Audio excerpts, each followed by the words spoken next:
and I want to welcome you to day 194 of Humanity Rising. Today is a particularly exciting day for us because we're going to launch an entire week program on the question of peace. And we're doing it assembled and convened by our own chat action group that, as you know, has been convening since the beginning last May, and began to self-organize and began to organize after session chat groups and all kinds of initiatives and endeavors of their own. They've been a mainstay of Humanity Rising and are taking leadership in all kinds of directions. And when they requested some sessions on the issue of peace, we thought, why don't we do a whole week on peace? You know, when we think about peace, it's something that all humans dream of, but may be even more elusive than love or justice or friendship. Peace is one of those qualities of human relationships that, if you look over time, have been the exception rather than the rule. You know, when one thinks of antiquity, I think of the lines from Tacitus about the Romans. The Romans, he said, would come into a region, conquer, establish a wasteland, and call it peace. And for 200 years, they had Pax Romana, the Roman peace. But it was an absence of violence established through coercion. And I think to a large extent, that's been the world's definition of peace for a very long time, just the absence of violence. But as we come together in the 21st century, having completed in the 20th century the most violent decades in the history of the world, there was more violence, more destruction, more war in the first half of the 20th century than the rest of recorded history combined. And therefore, the yearning for real peace, a peace that's not just the absence of violence because you're afraid of going to nuclear war, but a peace that is a proactive engagement in community to establish harmony and goodwill, not only between human beings, but between humanity and all sentient life and the larger ecosystem, with our ancestors and with those yet unborn.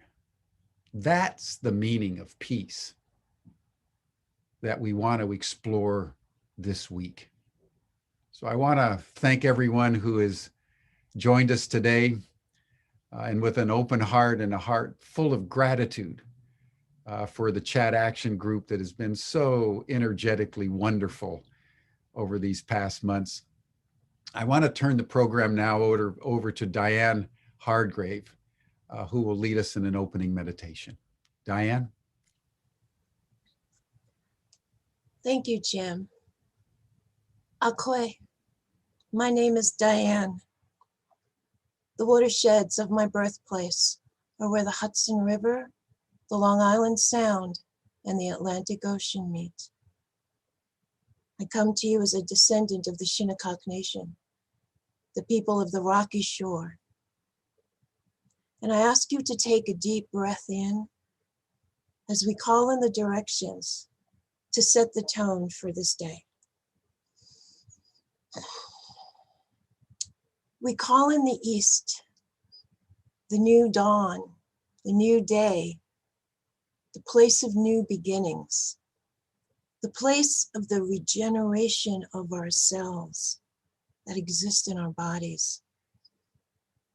The waking place, the place of the yellow eagle. The stone is amber, and the color is golden white light. We ask the medicine of the East to be with us at this place and at this time.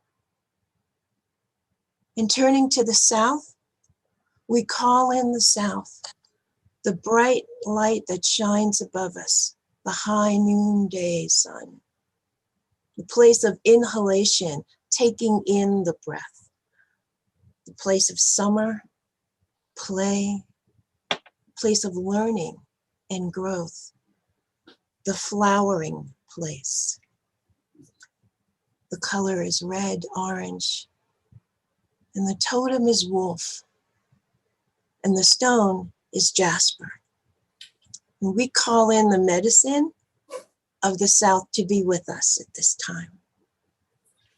And turning to the West, the twilight, the looks within place, the pause between the breaths, the place of mystery, the place of the womb, the place where creativity is sourced, the place where the plant nation returns to the soil.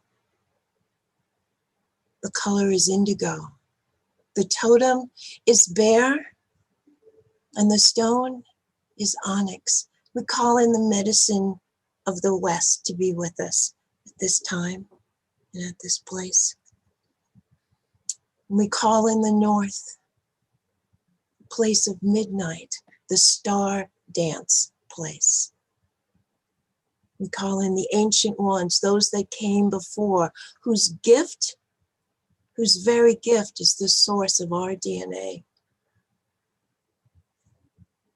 We call in the winter place, the whispering wisdom of the North, the deep quiet place,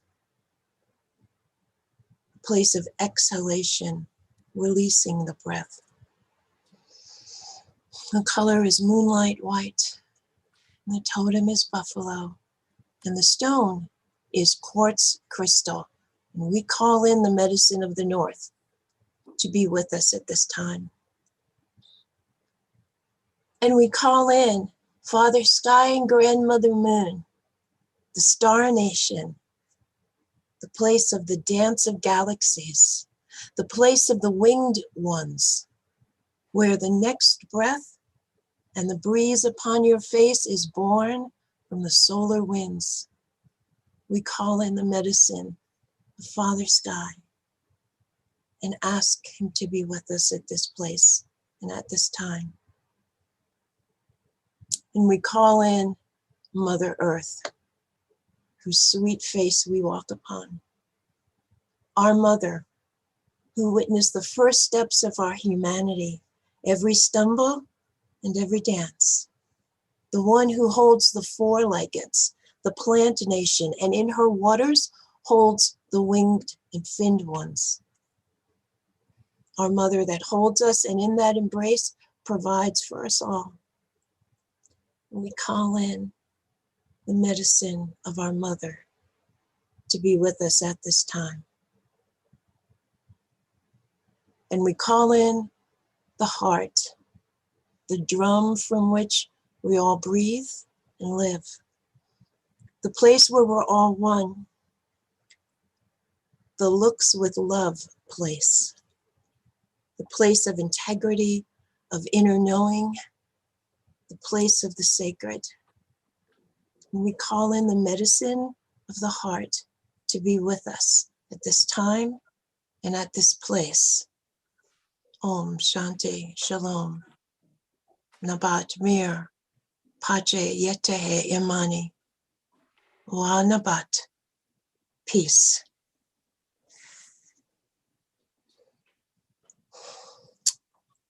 I pass the feather to my sister Noreen Otness.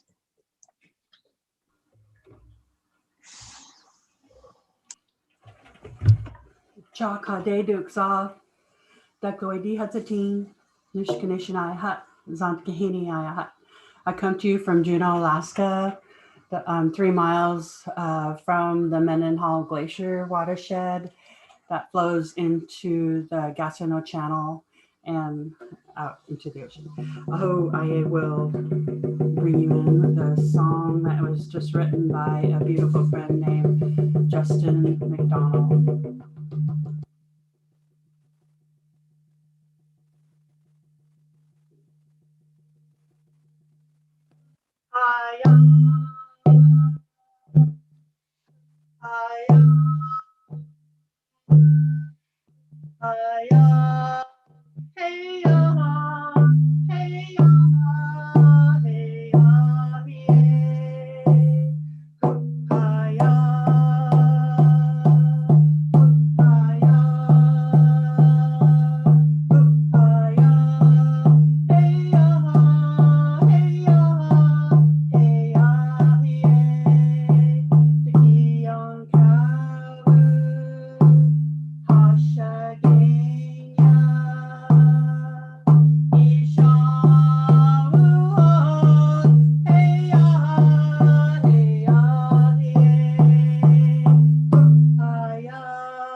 Oh, all my relations.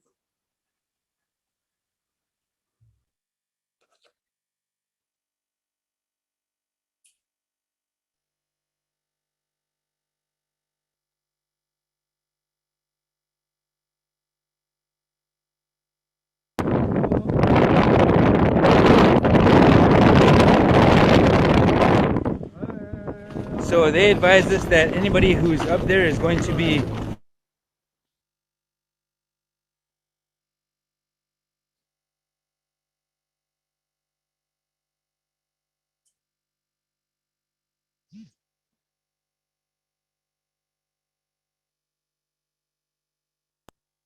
to our land, to the waters, to the sacred sites, and to the sacred beings of this hemisphere and this universe.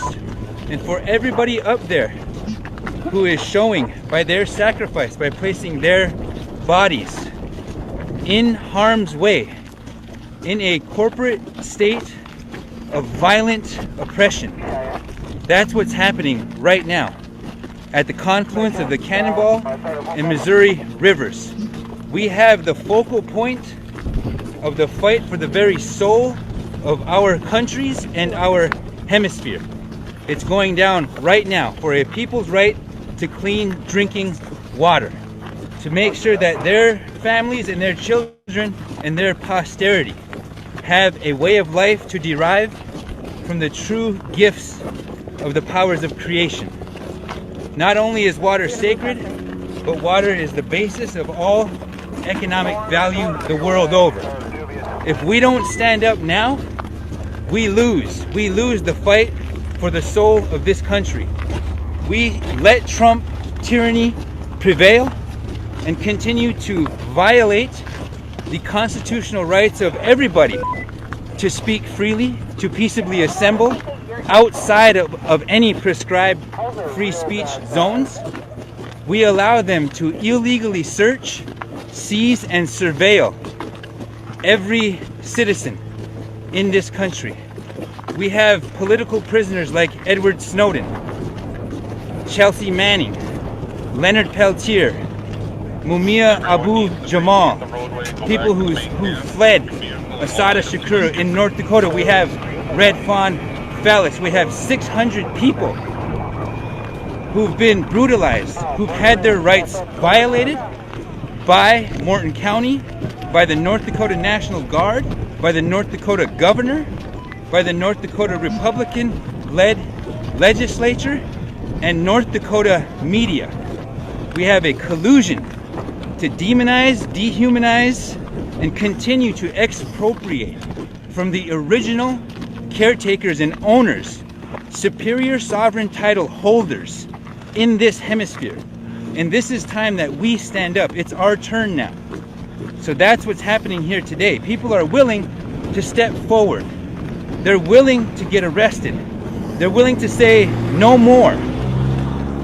Trump is not going to degrade us as human beings the way that him and Steve Bannon are trying to do, not only to us, but to the world.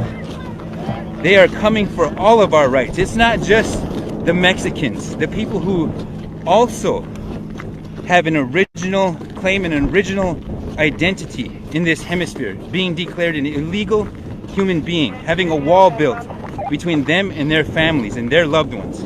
It's not just the entirety of the peace-loving Muslims in this world who are being discriminated against, who are having their rights violated right now. And you see all over our country, this is our country.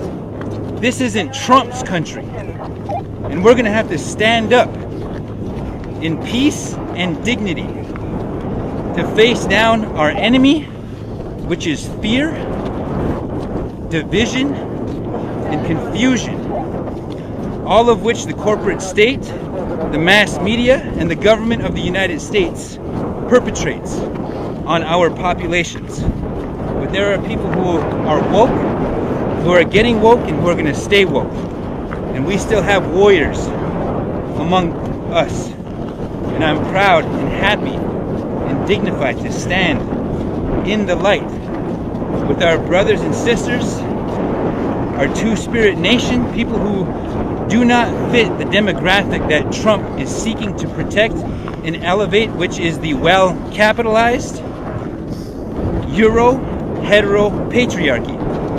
We do not fit that, so we are on the chopping block. Native nations are facing termination right now, and we have to stand up. We don't have a choice. Our children are looking to us to stand up for them, just the same as Crazy Horse stood up for us, just the same as Sitting Bull stood up for us.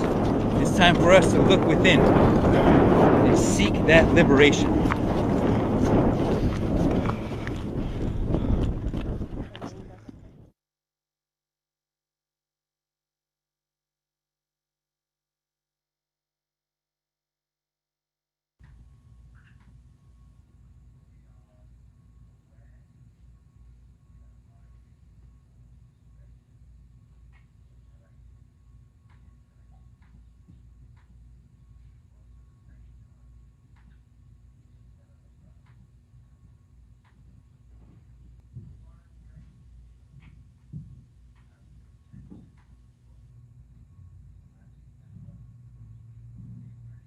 It's you, Chase.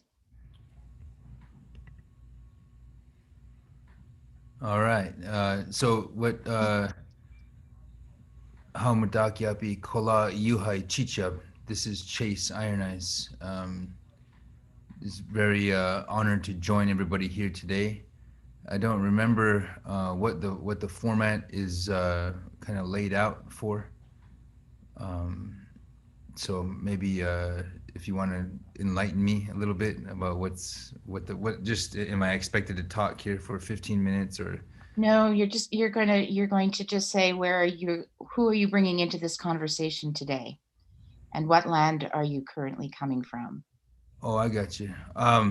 Well, I'm coming from the sacred lands of the Ocheti Shakonwi. In that video that you just saw there, I haven't seen that video in a while. But when we think about race, culture, and activism, we should go right to the place where we recognize that race is a construct of human invention. If you read History of White People, it's called the History of White People, written by, I can't remember the name of the author, but it's a decent book. It'll take you back to how, you know, whiteness was created, and then subsequently from there, the other categorizations were created. But I love to come to what we call Chesapa Makoche Waka Unkitoapalo, our sacred Black Hills. And I just want to add very quickly that when we talk about race, culture, activism, the mainstream dynamic would, you know, love to see us engaged in this struggle among races, among the different sort of labels and categorizations. But Standing Rock, the video that you just saw from Ocheti Shakonwi, and Ocheti Shakonwi means, you know, our people that are on this land, which we call the good country, the Northern Plains.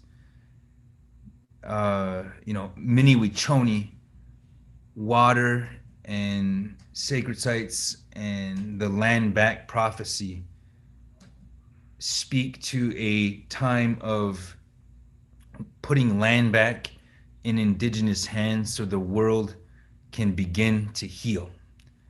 So I just want to kind of make those introductory assertions and to kind of bring us to where, you know, what this conversation can be about. Thanks, Chase.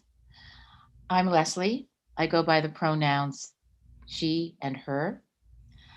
I am on the land of the Nitsitipi, and I bring with me into this conversation my children and my grandchildren, my ancestors, the conquerors and the colonizers.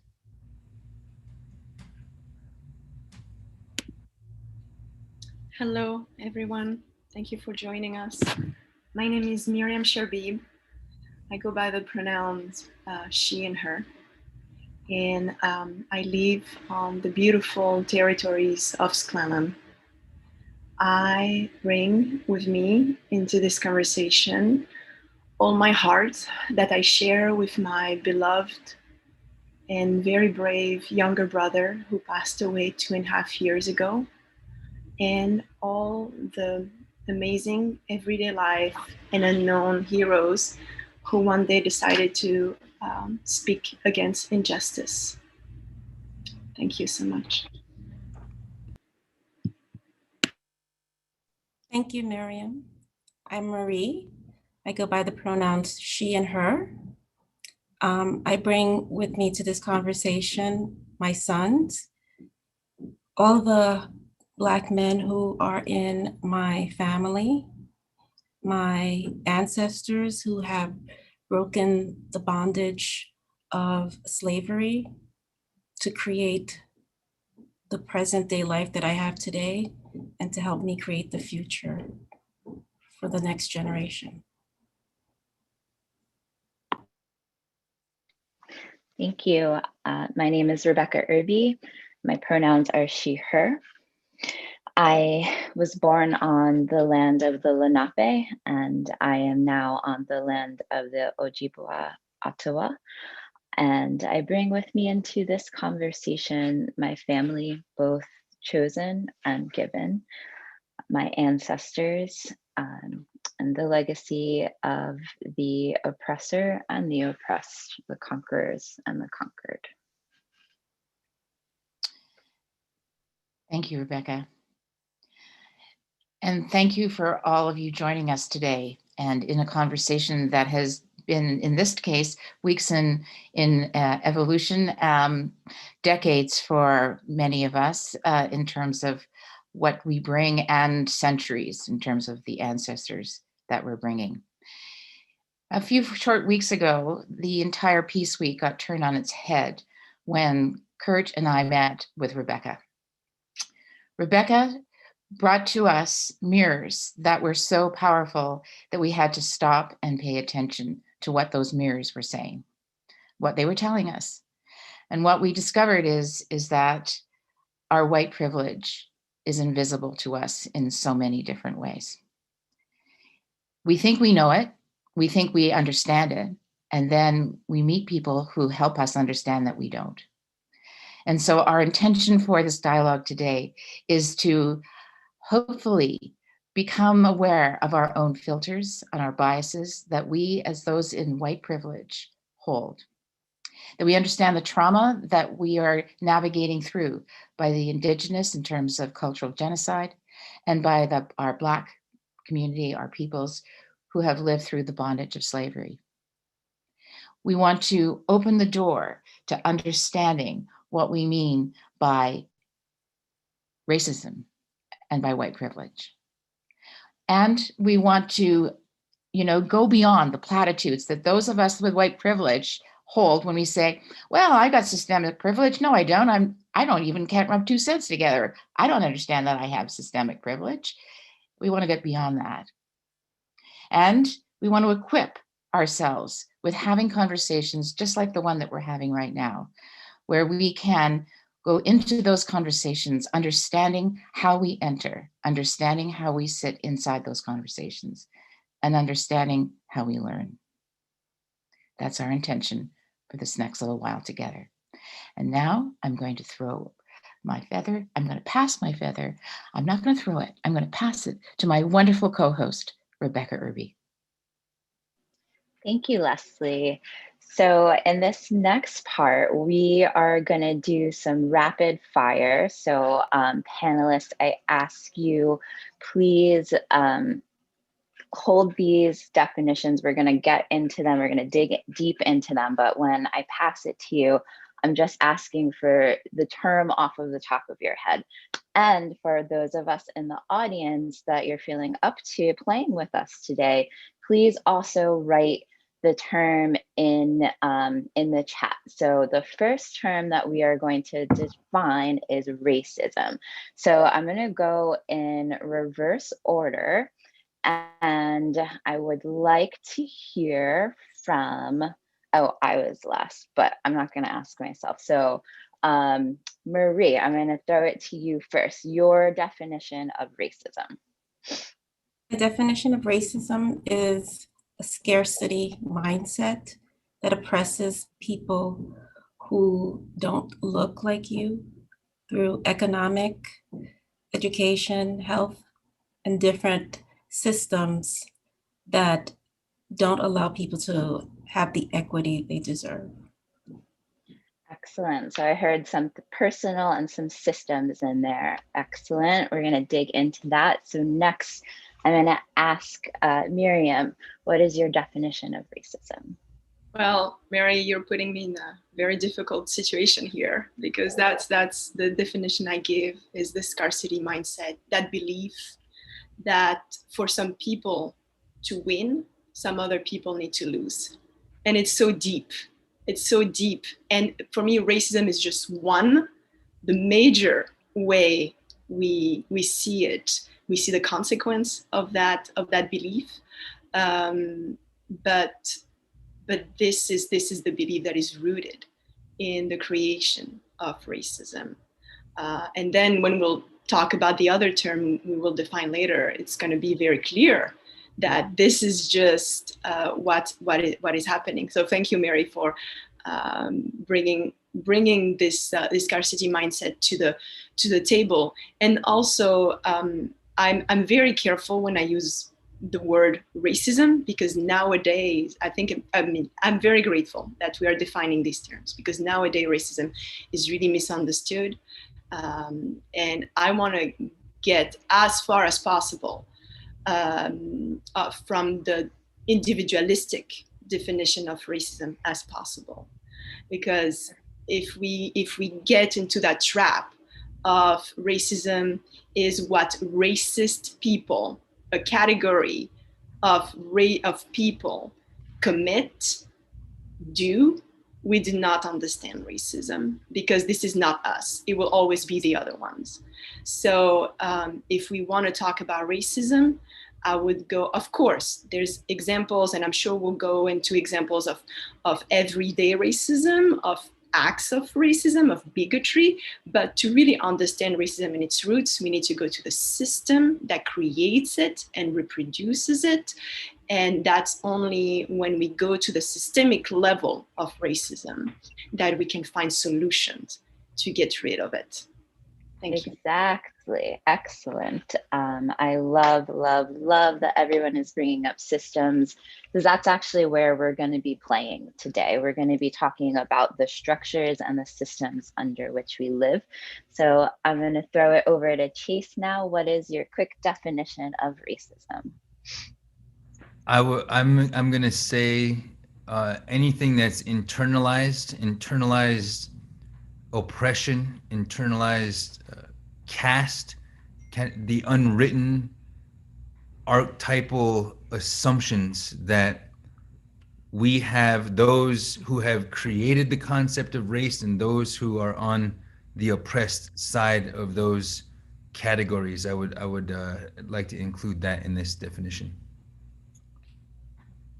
Excellent. All right, I'm going to put up a slide really quick for us to take a look at.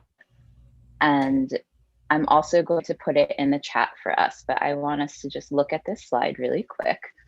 So the definition: racism, race prejudice plus institutional power equals the misuse of institutional and social power. So the reason that we're going to be talking on the system level is for us to understand where racism comes from. And as Marie, actually every single panelist today has mentioned, the reason that this is so incredibly important is for us to understand the difference between something that right now is very personal. If we talk about racism, it's taken super personally, as Miriam was saying, and we want to take this conversation to where it needs to be, which is on the structural level. But that means that we need to come to terms with the way that our country was founded and a lot of the systems under which we live. So I'm going to put this definition into the chat as well for everyone to read. And we're going to move on to our next term, which is white privilege. So here is our working definition of racism. And again, the first part is the most important part: race prejudice plus institutional power equals the misuse of institutional and social power. We're going to get into that. I know it's a kind of an academic term, but we wanted to start at the highest level and work our way down. So now that I have Chase already on the docket, can I turn to you and ask you, what is your definition of white privilege? Yes, it's being able to grow up where all of your demographic own all the businesses, own the homes. Your demographic are the teachers, the lawyers, the cops, the judges, the doctors. Your demographic teaches history, has a month for Black history, has a month for Native history, and fails to recognize that everything we're learning is European, Eurocentric, designed, institutional, misinformation.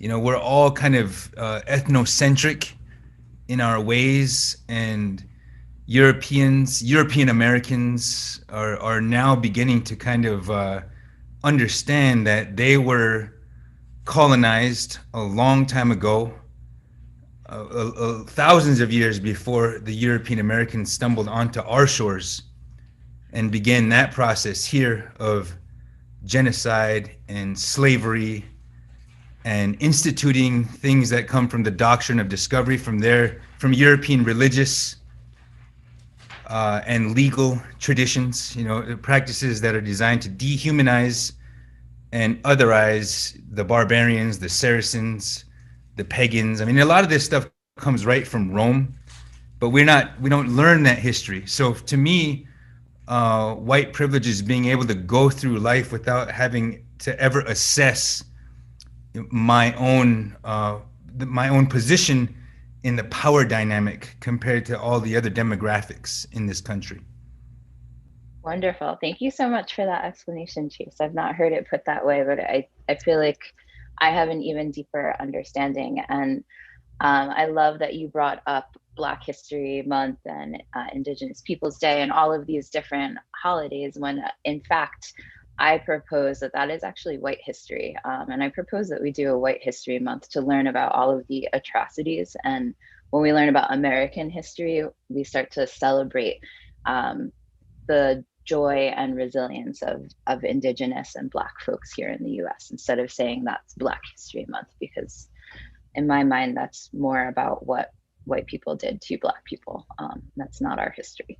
But thank you for that. I would like to throw it to Marie. What is your definition of white privilege? I've also seen in the chat some people are saying white advantage, which I like that as well. There are many ways to talk about this. Words are definitely important, but yes, it can definitely be white privilege, white advantage. But Marie, what are your thoughts? Oh, sure. I didn't know Miriam was going to go first. I'm switching things up on you.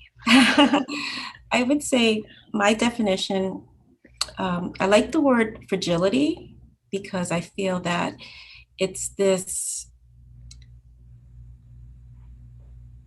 let me think through what I want to say.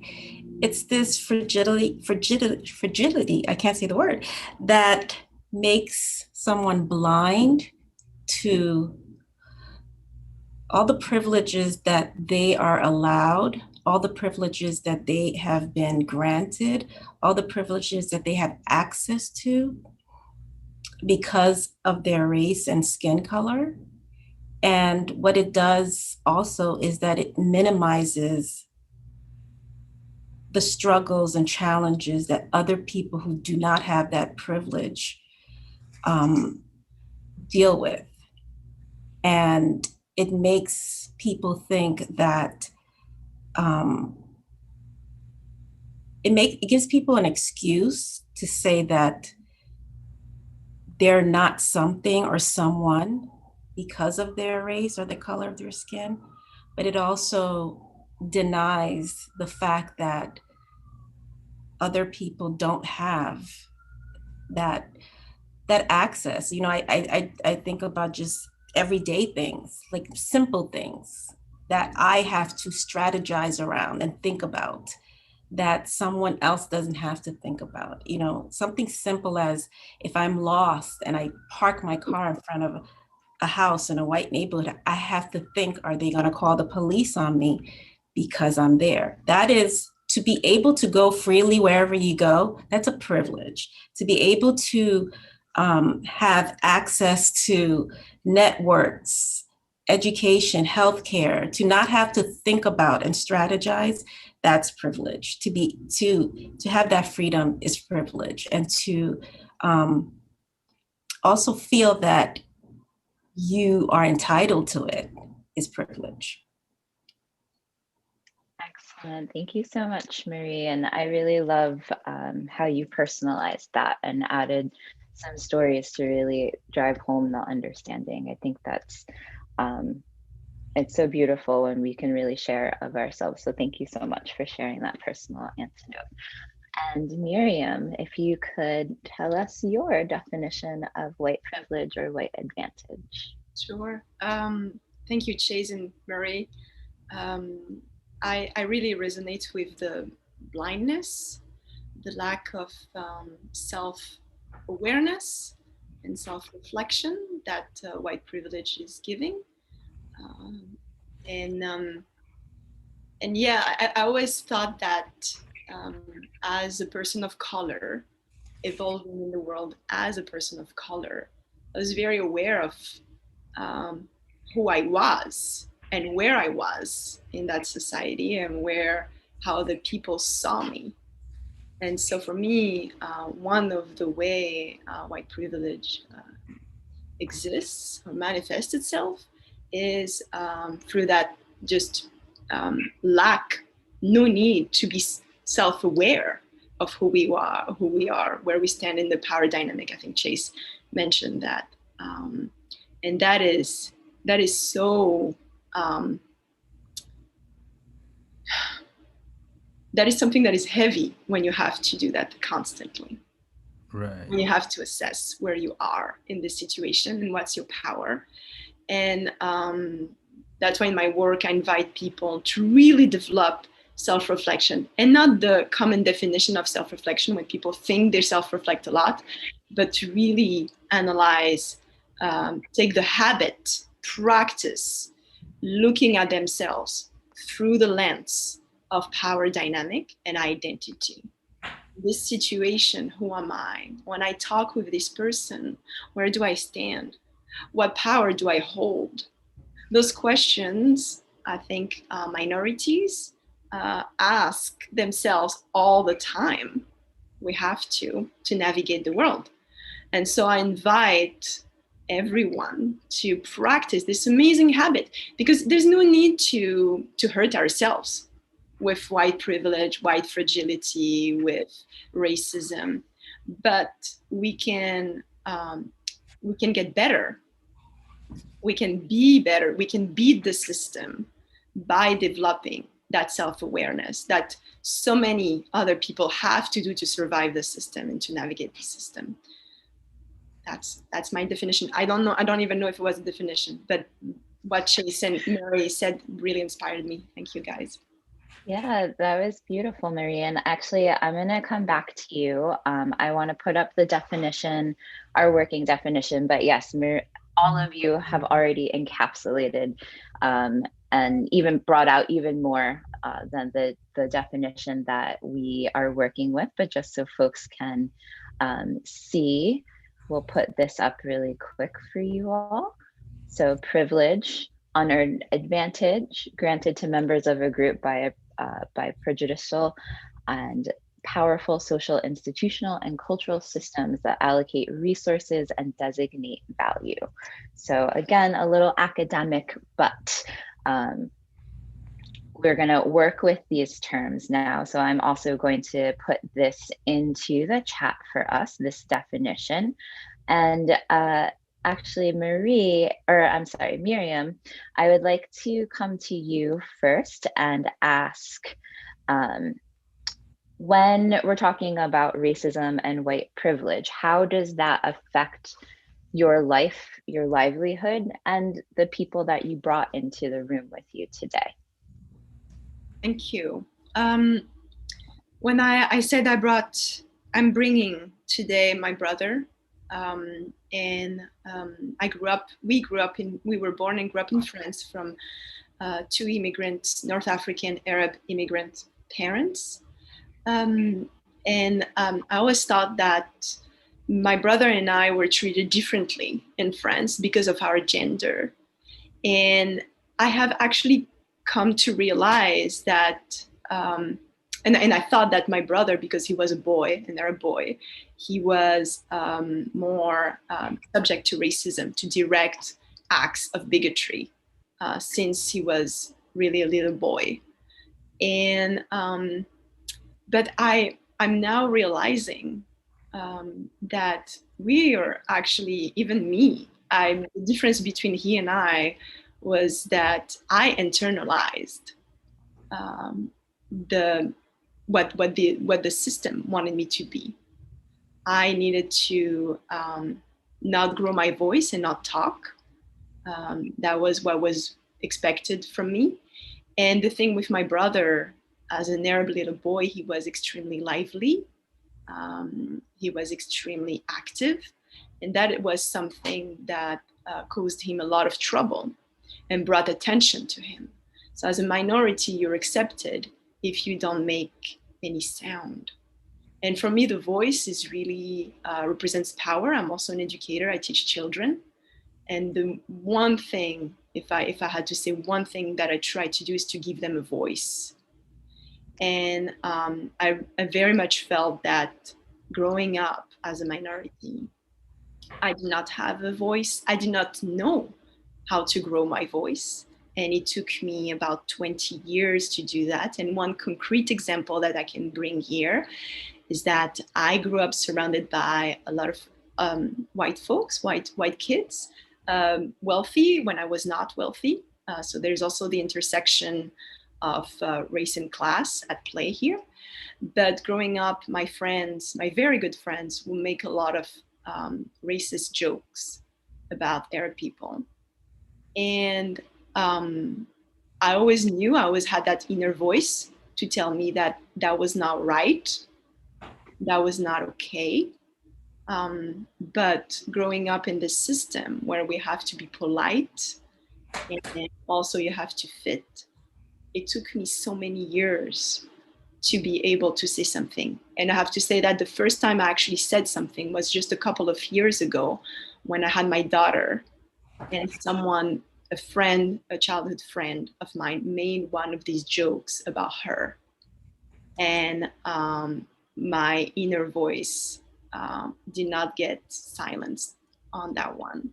And that's when actually I realized that, oh, it came to my memory, all these jokes, all these moments that I kind of like put far behind there. So just to say that for me, I had to learn and to fight to grow my voice. And it was a fight, internal fight, as much as an external fight. So that's, for me, the direct small consequence of racism on my life.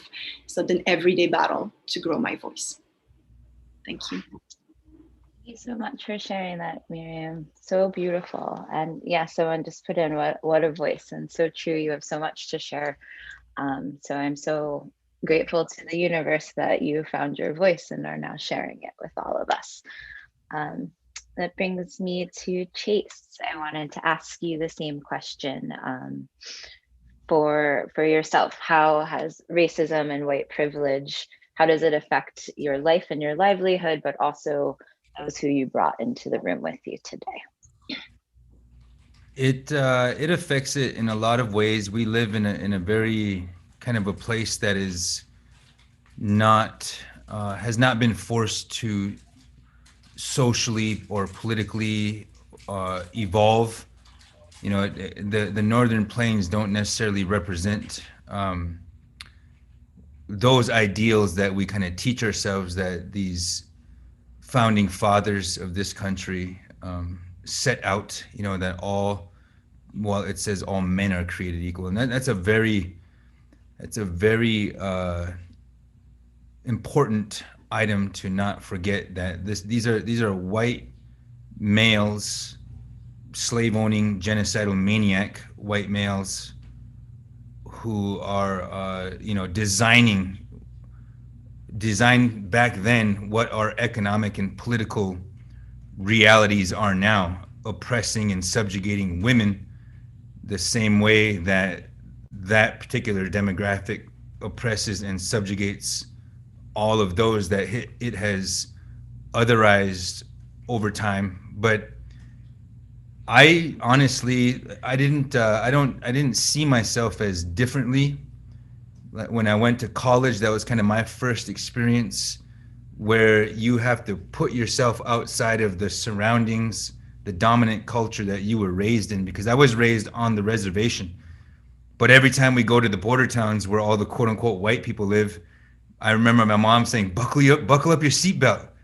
There's cops around here. And I'm thinking, why do I have to fear the cops? White people don't fear the cops. You know what I mean? We, like how Miriam was saying, we have to like be nice, or we've got to be the perfect victim. White people don't have to do that. Like white people have produced Karens, not just Karens. You got a bunch of racist, fascist maniacs who have spilled blood in the United States Capitol, and the entire news cycle just shifts to other things. Meanwhile, at CPAC, they're bringing out Nazi symbolisms and still trying to unite the white radical right. So for me, white privilege, I thought as soon as I graduated from law school, I was gonna get white privilege.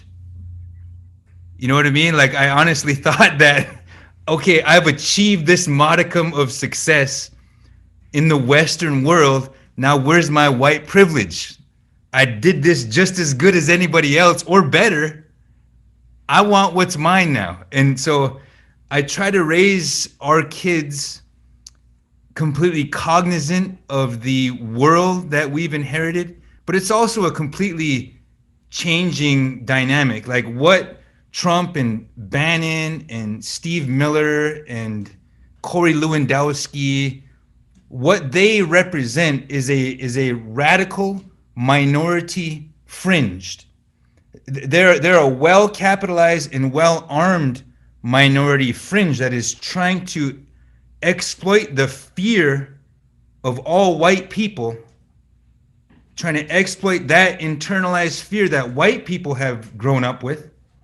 White people have villainized black people. They have villainized Indian leaders. I mean, we have a great chief among our people called Inkpaduta. I did a movie show, a reality TV show called Pioneers, where I was the guide to these white settlers in a very violent settler mentality place in the Dakotas, South Dakota. And I learned that they told boogeyman stories about Indians and about leaders like Inkpaduta because we had defended ourselves against foreign immigrant trespassers who had come into our land and just expected to take it, I guess. And so the Lakota people, the Sioux Nation defended our inherent rights and our inherent authorities. We defeated the United States military multiple times to the point where the United States sued us for peace and we signed that. But as soon as we were like militarily incapable of mounting defenses, those institutions that had been used to colonize Europeans just rolled right over us too. And fortunately, they did not succeed. Just like the Seminole, a lot of us are unconquered people. Everything that is intrinsic to our sense of dignity has survived, and we were able to come through those institutions meant to absorb us and come through on the other side of it, speaking the same language, understanding the same metaphysics, the same philosophies. Everything that the Europeans told us, that their intellect, their beauty, their culture, and their refinement, their enlightenment, we're able to come through all of that and then turn it and look at it and hold it as the specimen, as the object, as the item that's now in the museum. There ain't no museums for white people, but there's a museum for black people, and there's a museum for Native Americans. There's the Washington Redskins, there's the Cleveland Indians, the Kansas City Chiefs, the Tomahawk Chop, the Atlanta Braves, John Wayne killing all the Indians in all the old Western movies. So these are some of the things that I have to contend with when raising my children, to understand that those institutions are set up to denigrate our original brilliance and dignity. And so it's a struggle, but we're all kind of going along and being forced to enter different parts of the learning curve. So I'll say about that much. Excellent. Well, thank you, Chase. I see our chat is lighting up, so there's some great conversations going, and people are working through some definitions. So I think that that's wonderful. And panelists, if you have the ability to look through the chat and chime in, please feel free to do so. And I would like to ask Marie now, same question. With reference to racism and white privilege. How has this affected you in your life and those you're bringing into the room with you today?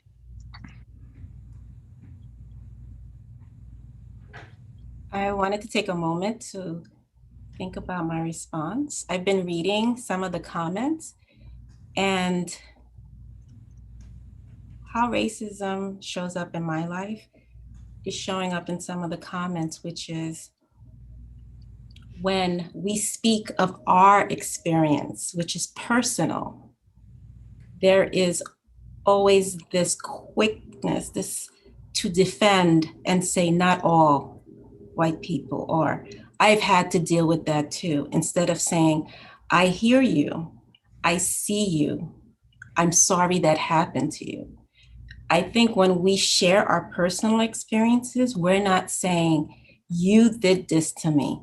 You're asking about my experience. The same way, if a white person is sharing their experience, it would be very,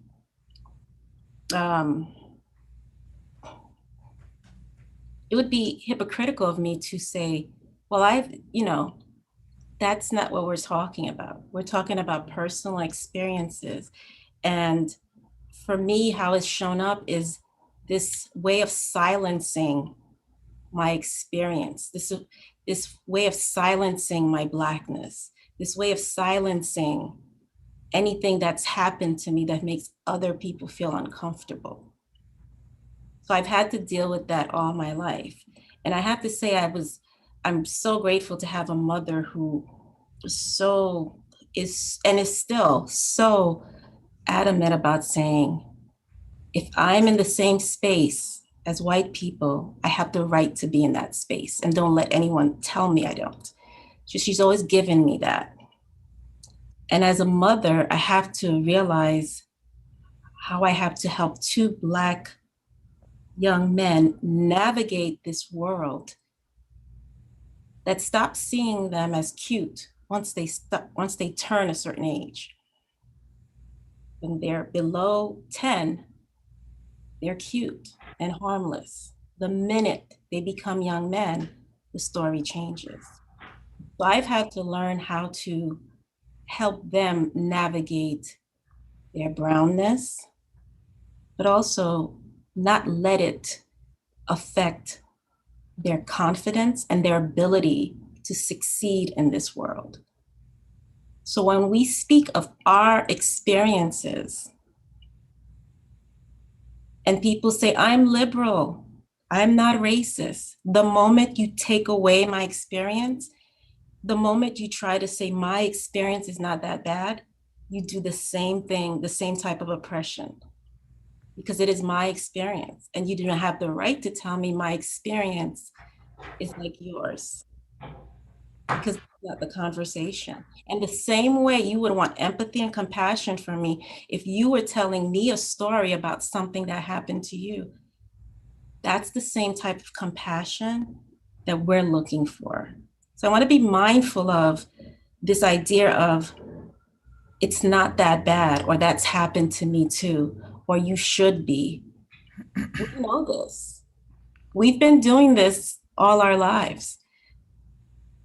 But are you open to listen to say, wow, I didn't realize that? Or, okay, I hear you, Marie. You don't even have to say anything else except I hear you. But don't take away my experience. You don't know what my experience is like. And the same way I can say perfect example, I was traveling for work and I had to go to a county hospital. In the emergency room, I watched as multiple white people went in and I sat there. And until I said something, they took me in. Until I had to say something. So now you're gonna say, well, that's happened to me too. I understand that. But do you know that what happens to me is a direct type of, it's racism. And we try to kind of, I'm trying to find the right word. We just try to justify it and say, well, it's happened to this person or it's happened to that. We know when we're experiencing racism. This is not something we just say because, oh, it's easy to say, or it's our, our default response. We understand it. We've navigated this world enough to know when it is racism and when it's not. We're intelligent enough to know this. So when we say something happens to us, it's because we know what is happening and we're very aware of it. And once you shut it down and say, that's not your experience, you are just as bad as every other racist that will call me the N-word, that will call me an angry Black woman, because the same thing you're doing is silencing an experience, silencing the person who's telling you what their struggle is.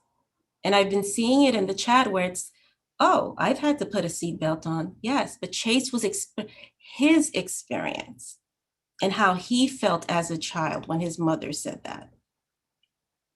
And I was listening to him from his experience. I wasn't thinking, yes, I have to put a seatbelt. That's granted. But I was listening to him to think what it must have felt like for him as a child when his mother said that and what was going through his mind. So what we're asking is to listen. If you're coming from a place of compassion and love, and we're talking about humanity, listen to our stories without telling us that it's happened to you too. Because that's the worst thing you can do to anyone, is to tell them or to minimize their pain. And that's what I'm saying, is that you don't know my struggle and I don't know your struggle, but I won't minimize your struggle because I don't live it and you haven't lived mine. You don't know what it's like when as a Black mother, when your son walks out the door, what it's like. You don't know what it's like as a Black mother of a young boy in school when you have to help administration understand why this is racism, why it's wrong. You don't understand how tiring it is to have to explain something consistently. So I don't want to be on my soapbox, but I want you to understand, the moment you minimize any of our experiences, you shut down everything. And if you're here to listen and if you're here to learn, be open to it and be open to say, I am sorry to hear that was your experience. Otherwise, you're not open to learning. That's it. Amazing. Marie, thank you so much for addressing some of the things that have been coming up in the chat with personal experiences, making it real and being, people are saying brave, but yes, you're speaking truth to power, as we say in our community. So thank you for that. And thank you so much for being here today and for bearing your soul. I've also seen in the chat that people are wondering why Leslie is not speaking, and Leslie will address that herself. So I will not speak for her, but I want you guys to think about why Leslie is not speaking on this panel. She's gonna get into things. We're gonna hear from her in a little bit, but I would like you guys to sit and think and reflect as to why Leslie and why other white people are not on this panel and why they are not speaking. I will leave that little nugget with you to think about. We're going to share a short video. It's only 2 minutes. And once we share that video, then we're going to have a roundtable discussion with all panelists, including Leslie. So just give me one moment. I'm going to queue up our video and play it for us. And then when we come back, we'll have a roundtable discussion. So give me 1 sec.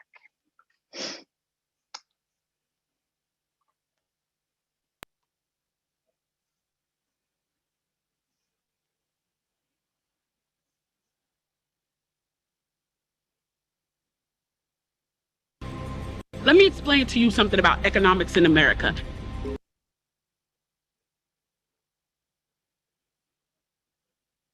Economics was the reason that Black people were brought to this country. We came to do the agricultural work in the South and the textile work in the North.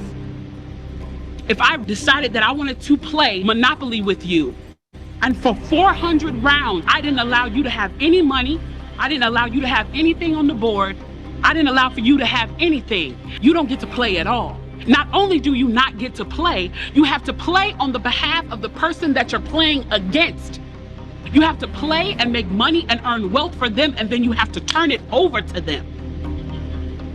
And then we played another 50 rounds, and everything that you gained and you earned was taken from you. That was Tulsa. That was Rosewood. Those are places where we built Black economic wealth, where we were self-sufficient, where we owned our stores, where we owned our property, and they burned them to the ground.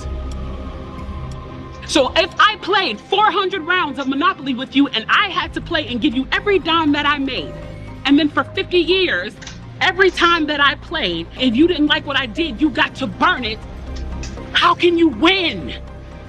How can you win? You can't win. The game is fixed. So when they say, why do you burn down your own neighborhood? It's not ours.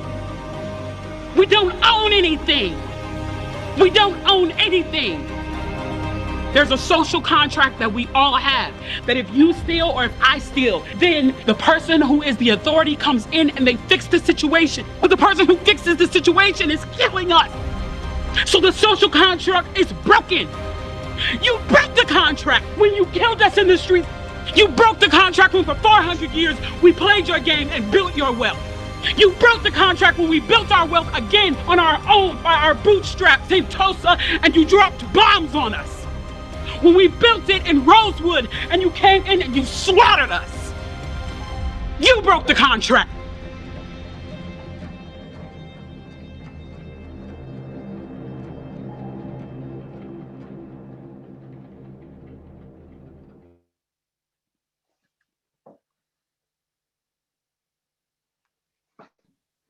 So, speaking of social contracts, as I stated earlier, we're going to be focusing on structures.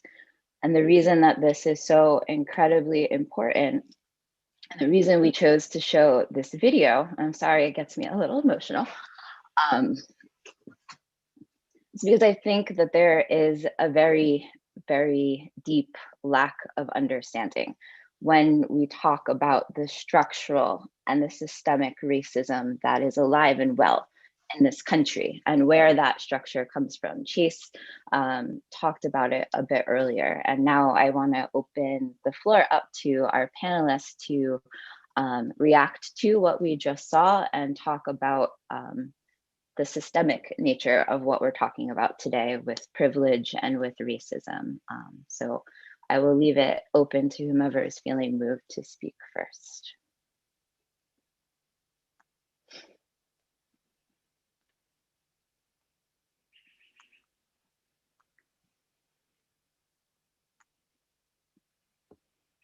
Chase, you're on mute. Oh, sorry.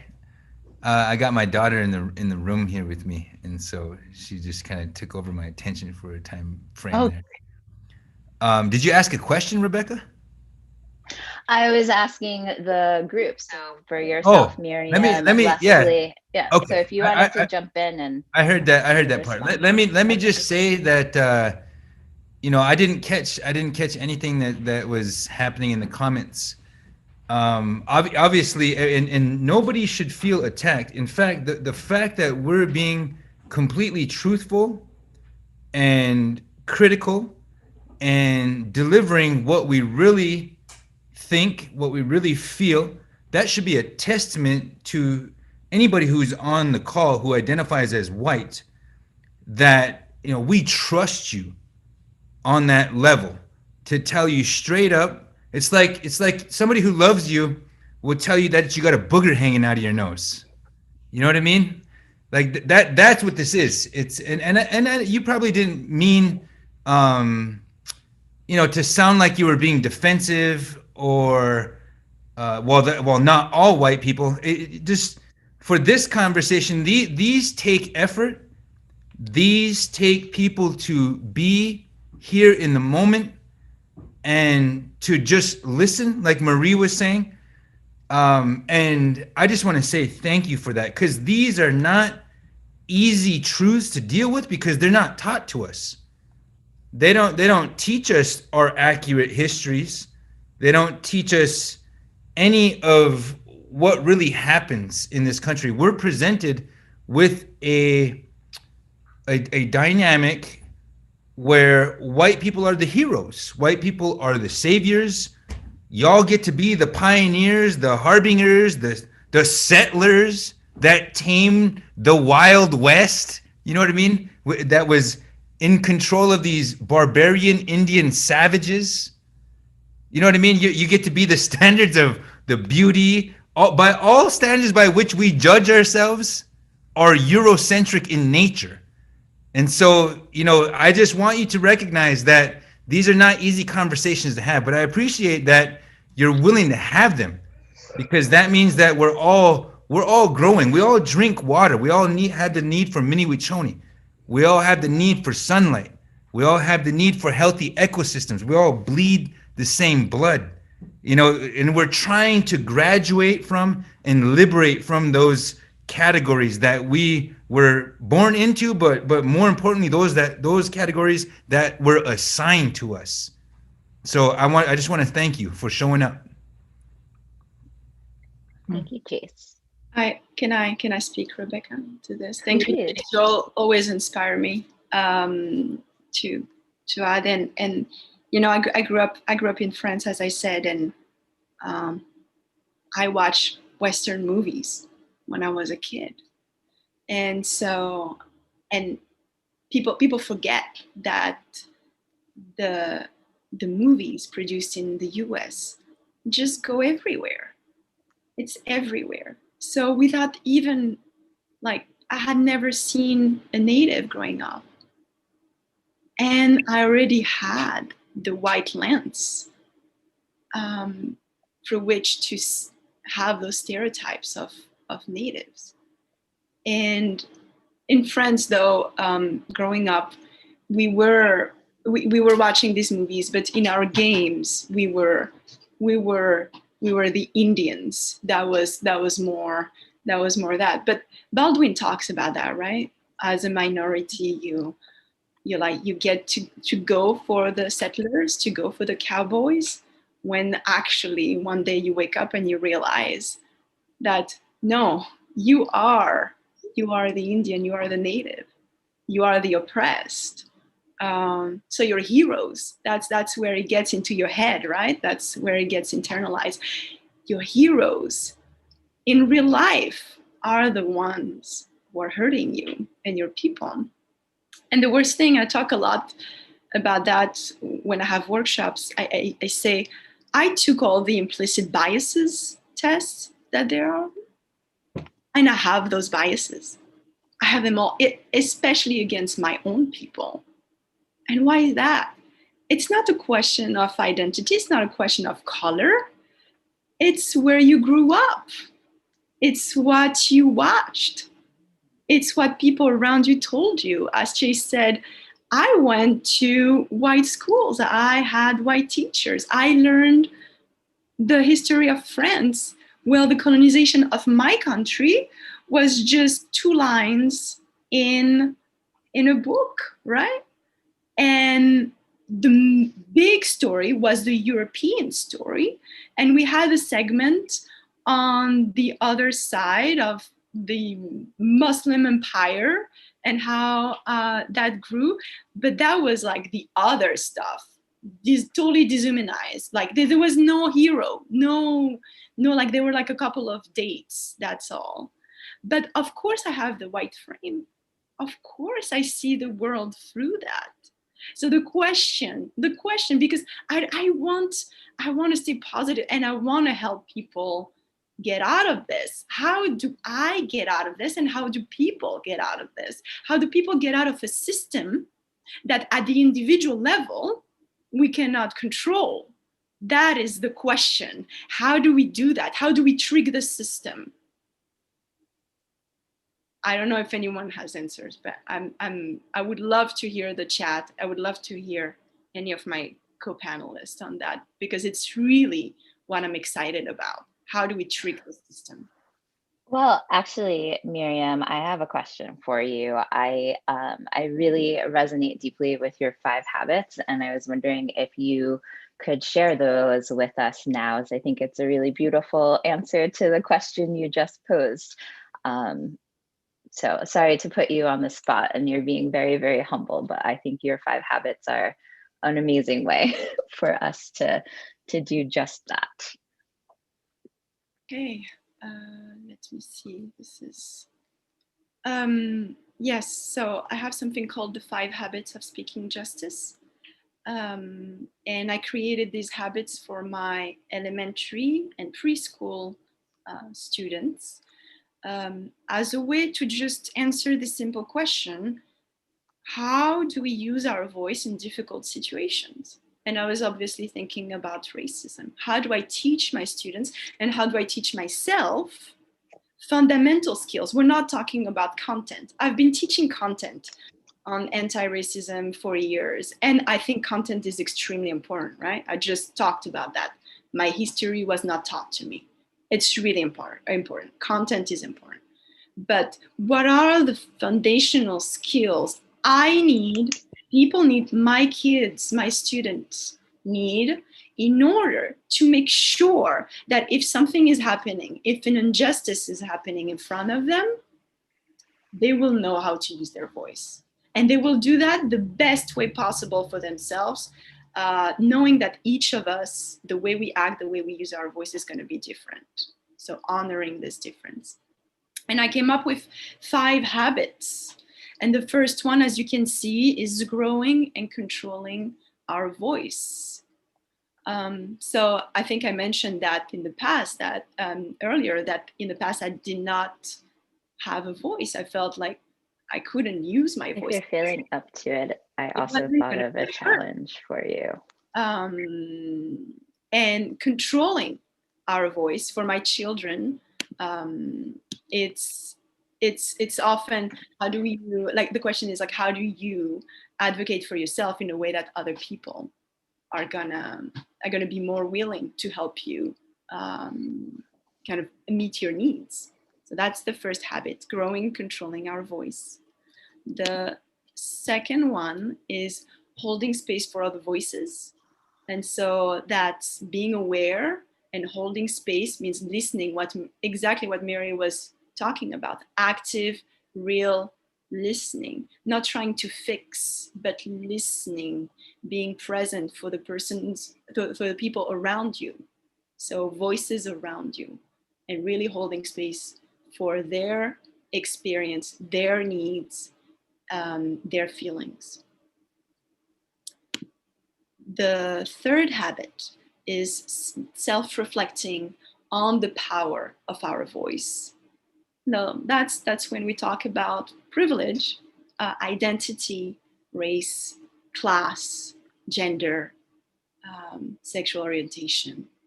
And what we were talking about earlier, just that the fact that I, growing up, had to always be aware of my position in the power dynamic.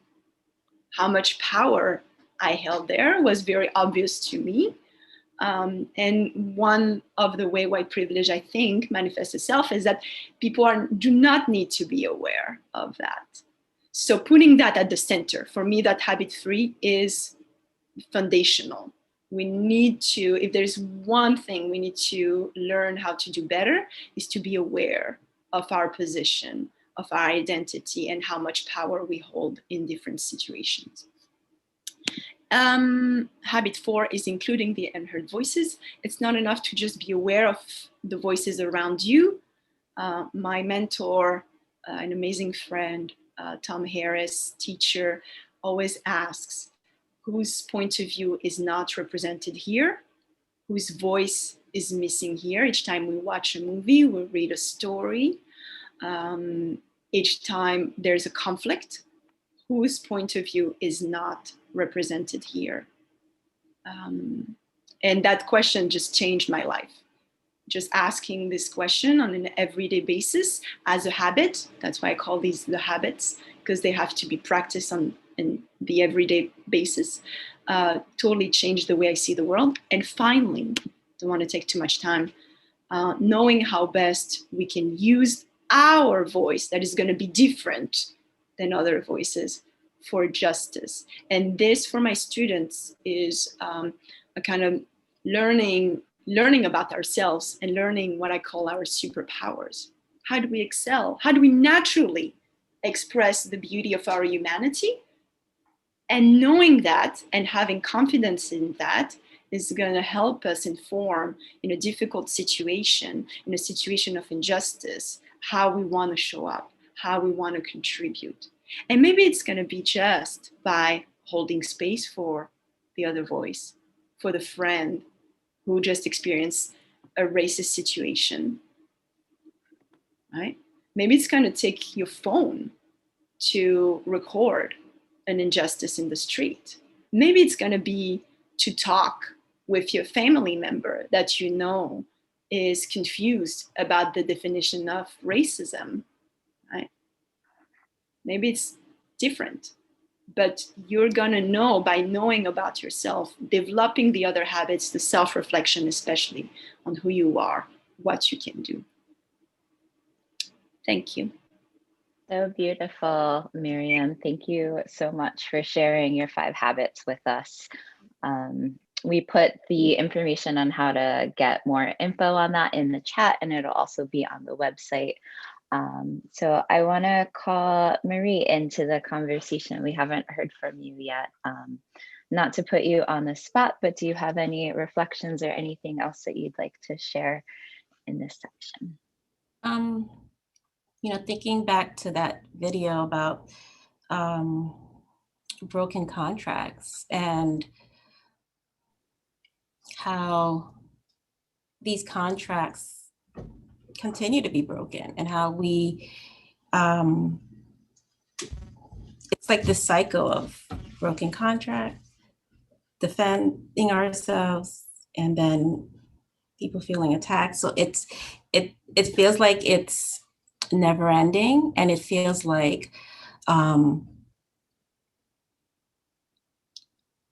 one just pile. It just, I'm trying to find the right words, and I think what I see is that if we take the moment to really think about the history of this country, and we think about what we learned, right, about many of our leaders, former presidents, and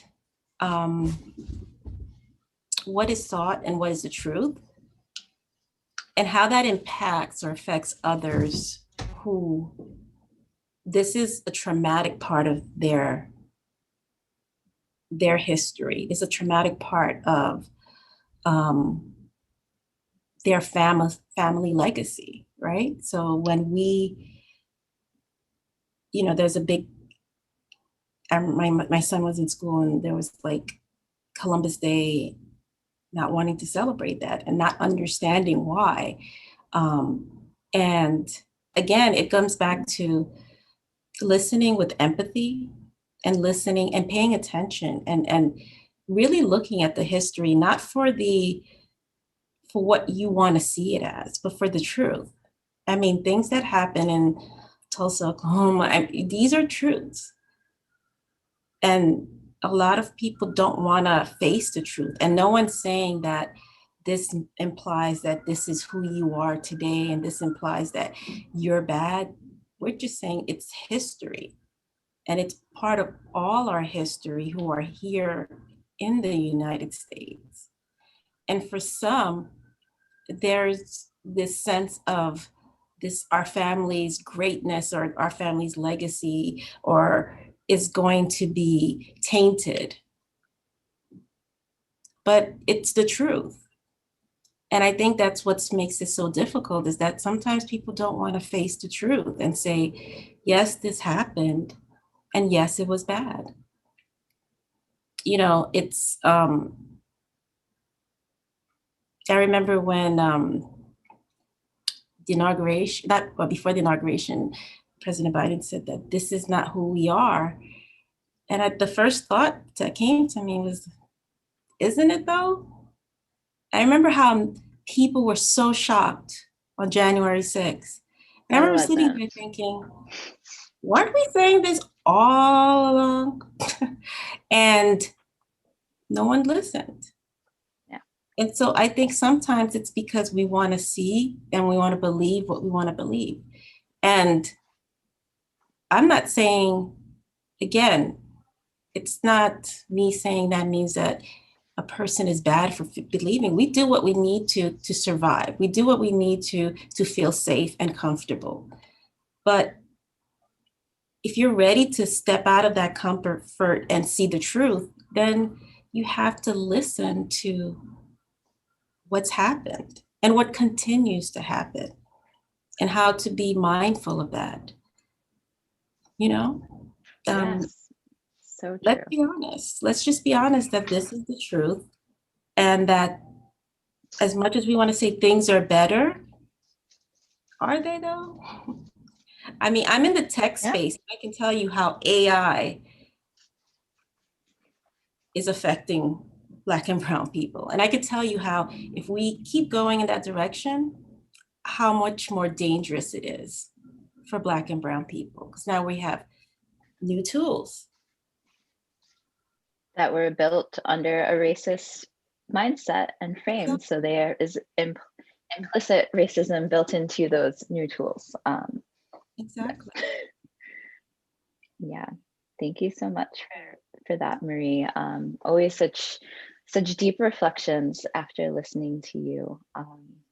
Yeah, I think all of these conversations, we could spend an entire day talking about each and every one of them.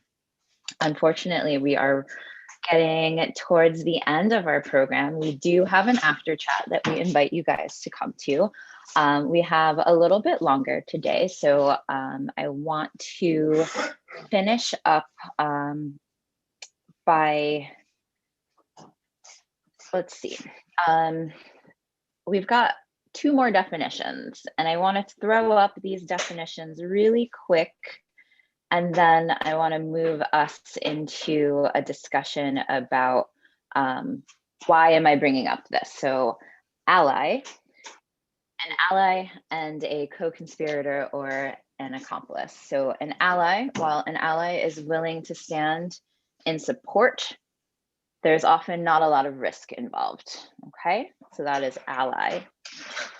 An accomplice or a co-conspirator is willing to use their power and privilege and is risking their own physical and social well-being to stand up for and fight for the rights of others, right? So that is an accomplice, an ally standing in support of. When we started this session, we talked about allyship. So being a co-conspirator, being an accomplice, that is a path, that is a journey. This is a lifelong journey. Those of us on this stage, I would say that we are in the space of co-conspiratorship. We are inviting you to think about taking a step towards allyship. What can you do to become a true ally? We've got some ideas. I'm going to throw it to Chase right now and ask his call to action. How can people become better allies for the type of work that you are doing in the world? Thank you. It sounds so criminal to be a co-conspirator. I would doesn't it? I think it speaks to the rebel that lives inside of but it's evidence that we all are born into this struggle. Now, to be an ally means that I've got somebody's back who my demographic, not everybody in my demographic is oppressing that demographic. What Standing Rock showed us is that we are all being oppressed. There is racial subjugation and oppression, yes, but there's also working class subjugation and oppression. There is violence being inflicted on Mother Earth by the extractive economy. You know, human beings' spirits have been separated from our minds. We've declared ourselves to be the apex of human evolution. We've separated ourselves from our relationship with Mother Earth, with the heavens. We've abstracted meaning from our labor, and just like in our worldview, in the Lakota worldview, we don't have a word for animal. That if something is happening, if an injustice is happening in front of them, they will know how to use their voice. I agree. So we have a situation where I'll end on, we don't have a word for animal. We have a word called wamakashka, and it means those beings that move about the earth in a sacred manner.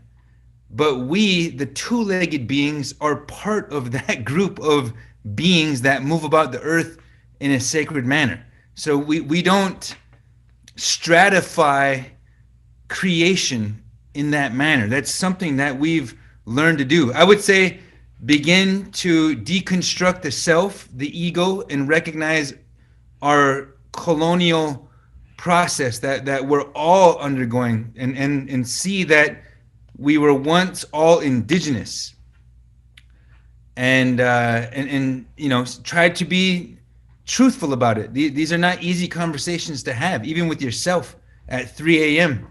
when you can't sleep. So I would just like to kind of conclude with that, and thank everybody for tuning in. Thank you so much, Chase. It's been such an honor to spend time with you and hear your wisdom. I really hope that we can continue these conversations. I want to head over to Marie right now, and she has a wonderful story of allyship for us. Marie? First, I want to thank Leslie for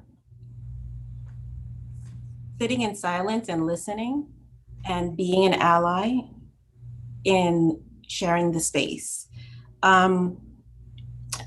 It's interesting because I sit at the intersection of social impact and tech, and I'm always looking at social justice, and I'm always looking at, how are we moving forward? How are we evolving? And so as I was at a meeting, and I'm co-founder of a small startup, and there were all these startup founders and venture capitalists at a table. There were mostly men, mostly white men, and no one made room for me at the table, literally. And so there were other chairs outside of that table. And so I took a seat, and a white woman comes in, and she sits next to me, and she says, "No one made a space for you?" I said, "No." And I guess she sensed that if I were to do it, I'd be seen as an aggressive Black woman trying to make her way into that table. She said, "Not today. This is not happening." She said, "We're going to get a seat at this table." And she said, "I'm not gonna, we're gonna go together." And she could have very well come in, made space for herself, right? And ignored me. And she just said, on a count of 3, we're gonna move our chairs. I'm gonna go to the right of this gentleman, you're gonna go to the left. And we did, and he was just so shocked. But at that moment, she showed what allyship is taking action. And once we were at the table, she leans back, she said, "Told you we'd do it." And I just felt like I didn't feel alone. She recognized something. She came in, she observed. And again, she didn't know me. She could have gone to the table for herself and said, "Make room for me." But she didn't.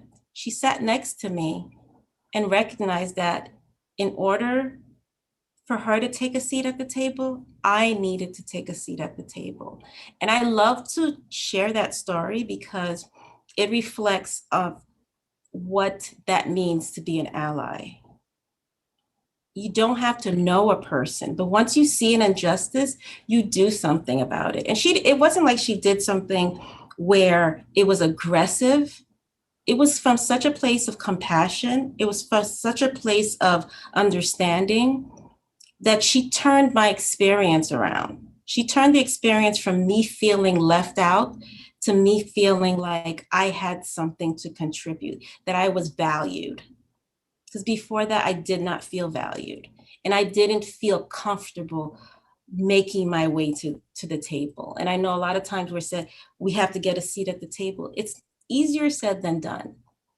And again, I'm going back to this is my experience and what I deal with and what I'm comfortable with.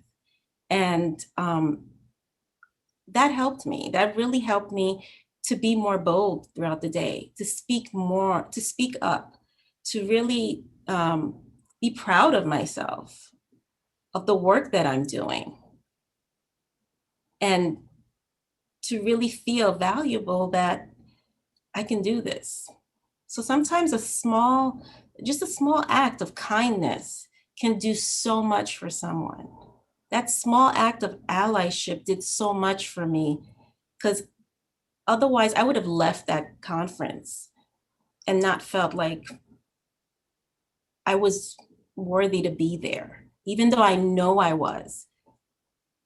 But that not having a seat, not having space, she made space for me. So think about that.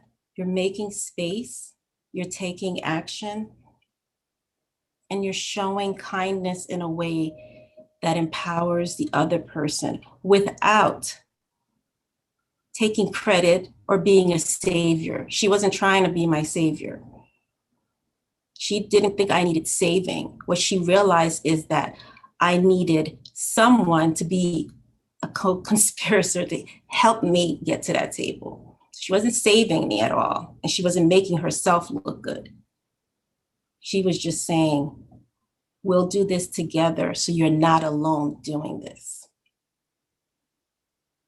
Love that so much. Thank you so much for sharing that. It really puts it into perspective, and it also makes it very actionable. I know folks often ask, what exactly can I do? And I think you gave a really beautiful example of something. And these types of practices, and I call them practices because they truly are. It's not something that you're just going to feel comfortable doing all of a sudden, right? It takes practice, and it takes being in spaces like this where you can feel vulnerable and you can maybe ask some questions to get yourself into a place where you're ready to be that ally, or maybe even take the next step and become that co-conspirator. So I would like to just throw it, or actually no, you made it to the end, but I do have a question. I actually have two questions. I have a question and a challenge for Leslie. So I know we haven't heard from Leslie, and I love, Marie, that you acknowledged Leslie practicing practice number 2 from Miriam's habits, which is making space. And yes, panel chat, you picked up on that a little while ago as well, and that was purposeful. So thank you guys for thinking about that and coming to that conclusion. And yes, you are all correct that Leslie was here giving an active example of what it looks like to hold space. So Leslie, I have a question for you. As we've talked about making space, giving up space, my question for you is, are you prepared to give anything up? Are you prepared to sacrifice anything for this work? And if so, what?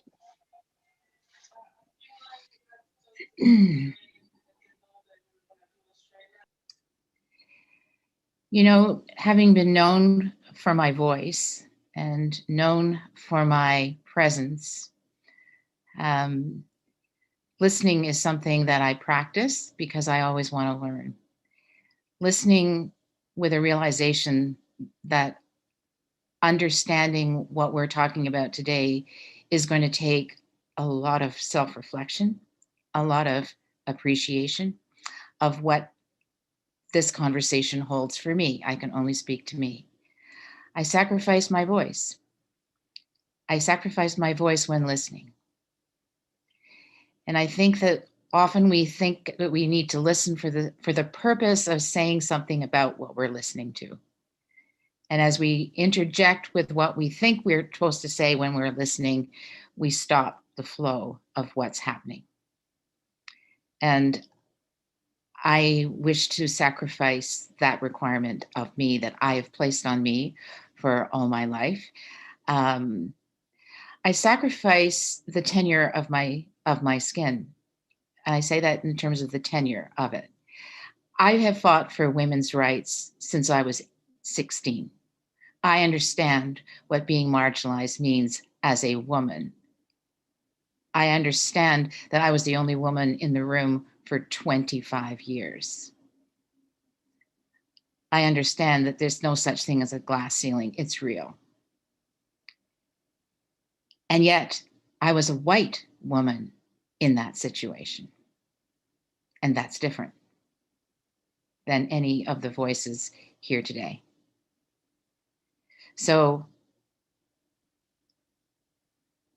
it's not a sacrifice that I feel is going to be easy, because I don't think in my life I will ever really know what it meant to be conquered, what it meant to be colonized.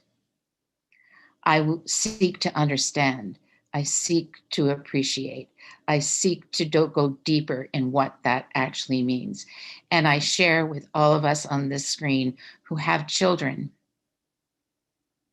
that if I had to worry about my boys in the way that Marie, you spoke about, and the way that Chase, you spoke about, and the way that Miriam, you spoke about, now that gets me to my core. That is a language I understand.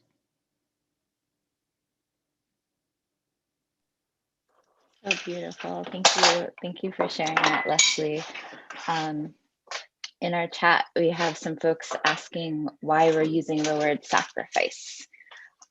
Do you want to speak to that a little bit? You know, I can give something up and just say, oh, I'm going to give up, you know, listening with an interjection, you know, listening with a sacrifice means I have to work hard at it. It does not come naturally. And I mean that in the sense that that's my use of the term, and Rebecca and my use of the term. And so I appreciate that somebody else may have used a different term. And we honor that use of language in the way that we just did. But to give something up, I mean, as a white privileged woman, for me to give up something, I have to think hard about what am I prepared to give up, like really give up. I know what I'm prepared to give into, which is that, yes, this conversation has been about the United States, but it could be easily about Canada.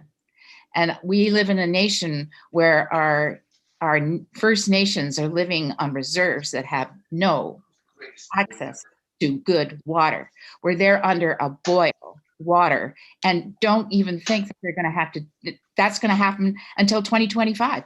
What the frig are we doing when we put a 2025, maybe by then you don't have to boil your water in order for you to have drinking water? Like, that just enrages me. So I'm prepared to stand up. I'm prepared to lend voice. I'm prepared to lend time, energy, and impact.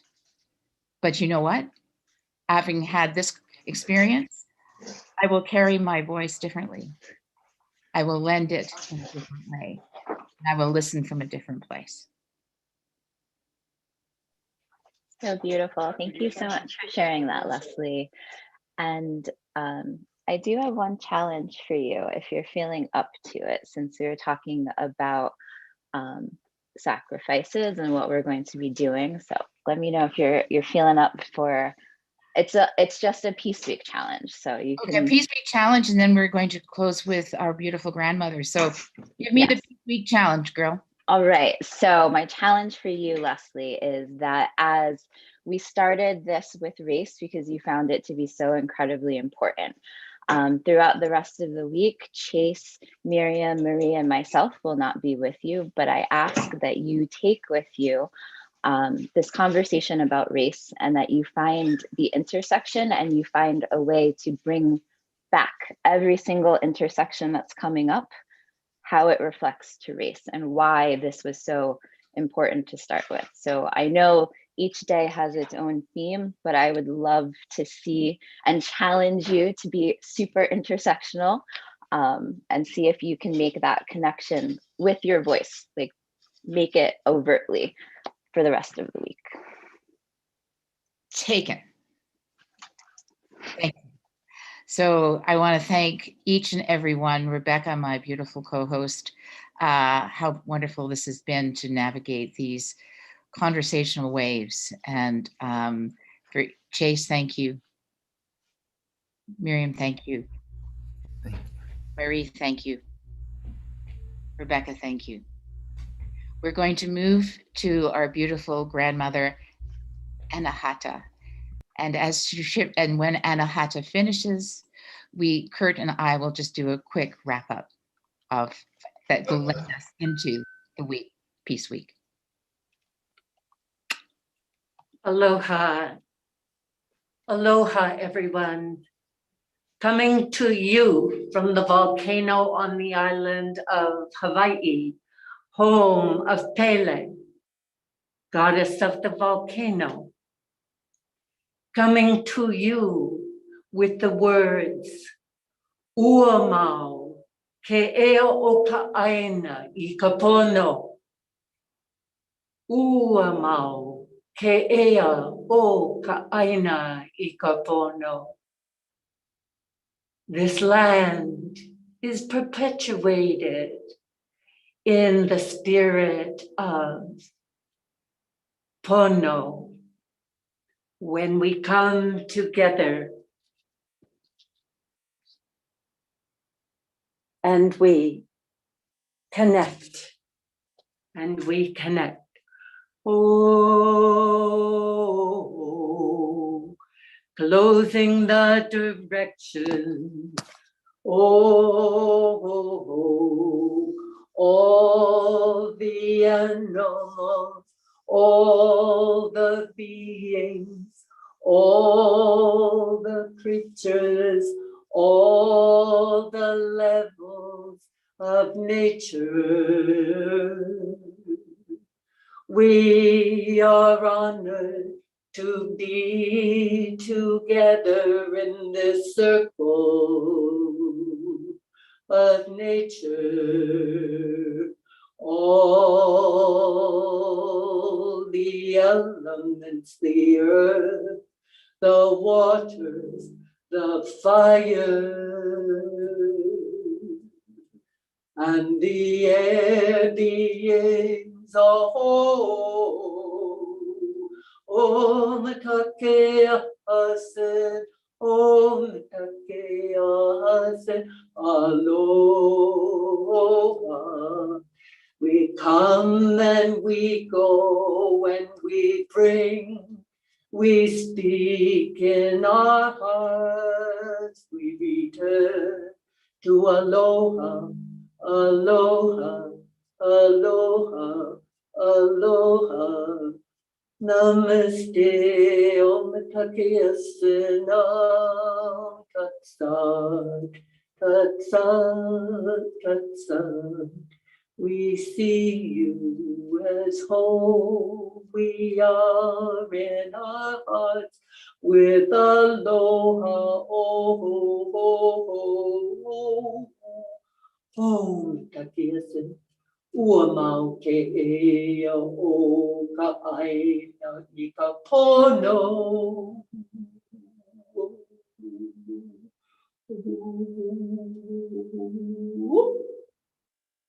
Ahu.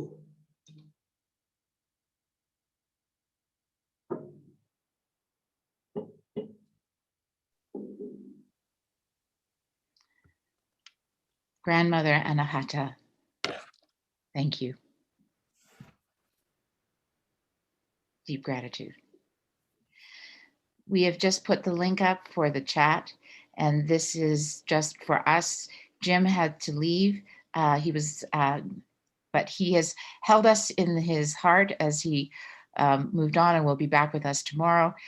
Kurt, over with my co-conspirator. Use that word. My co-conspirator of the Peace Lab as we launch this week. Welcome in. I know that everybody's anxious to get to the after chat, so we won't take long. I just want to bring your voice in here as we move from our opening of Peace Week into the after chat and then for the rest of the week. Our family living on Tongva land is so blessed to be with you today, to be with everybody. Our ancestors are joyous right now because we have heard the calling to be one. We have heard what we need to do to start this path of the Peace Lab, to experiment with peace, with everything, and everything with peace. So please join us in the after chat this entire week.